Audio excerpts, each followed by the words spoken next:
Halo, selamat siang. Hari ini saya mau bercerita tentang rumah saya. Saya tinggal di Jalan Snyder di kota East Lansing dengan 4 teman-teman saya. Kami semua mahasiswa di Universitas Negeri Michigan. Rumahnya bagus dan besar. Dan biasanya rumah kami tidak bersih sekali, tetapi tidak kotor. Silahkan masuk. Ini ruang keluarga atau ruang tamu kami. Ruangnya favorit kucing kami.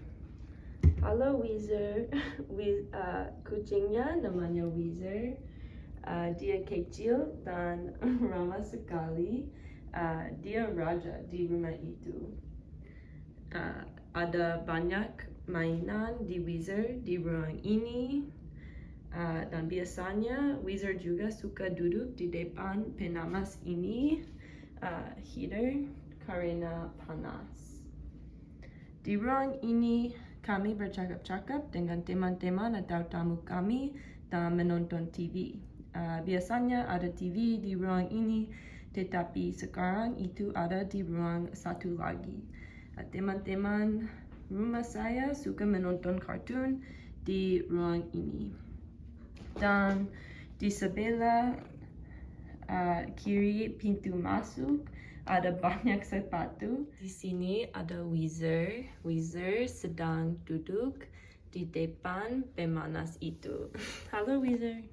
Di sebelah kanan ruang keluarga ada kamar kecil. Kamar kecilnya kecil tetapi bagus. Ada banyak cermin di ruang itu. Di dekat ruang keluarga ada ruang makan.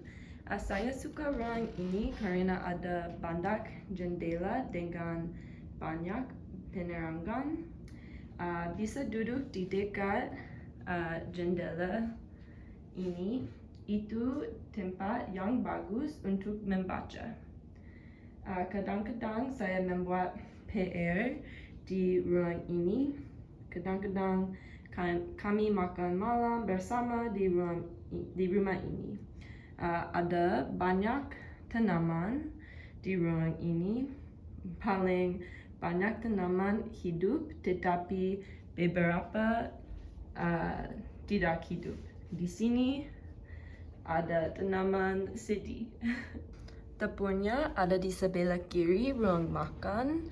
Di dekat pintu ada lemari es. Di sebelah kanan lemari es ada gelombang mikro. Gelombang mikronya tidak bagus. Itu lambat sekali. Saya suka membuat teh, jadi ada ketel saya di sini. Di sini ada kompor kami. Di sebelah kanan kompor ada tenggelam.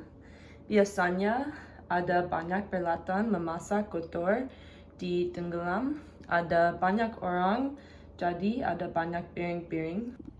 Dan itu saja. Terima kasih untuk berkunjung ke rumah kami.